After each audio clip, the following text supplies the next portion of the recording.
दोस्तों जी हमारे एक बहुत ही प्यारे से दोस्त ने कमेंट किया है हमारी वीडियोस के ऊपर कि हेलो भाईजान, मैं इंडिया से हूँ। आप मुझे ये बताइए कि मेरा वीज़ा इसी महीने को एक्सपायर हो रहा है, मुझे दूसरे ओमानी से तनाज़ुल लेना है। एक्सपायरी डेट 15 है। मेरा वीज़ा की तनाज़ुल में मुसादा मिलता है कि नहीं 1 महीने का?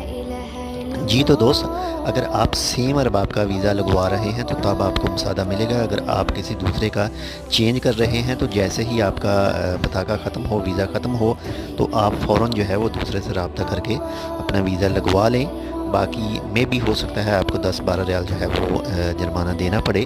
बाकी मज़ीद कन्फर्मेशन के लिए, मज़ीद मालूमात के लिए बेहतर है कि आप जो है वो सनद ऑफिस जहाँ पर पेपर टाइपिंग होते हैं वहाँ से रब्ता करके वहाँ से मालूमात हासिल कर लें, ताकि आपके पास जो है वो मज़ीद मालूमात जो है वो दस्तयाब हो।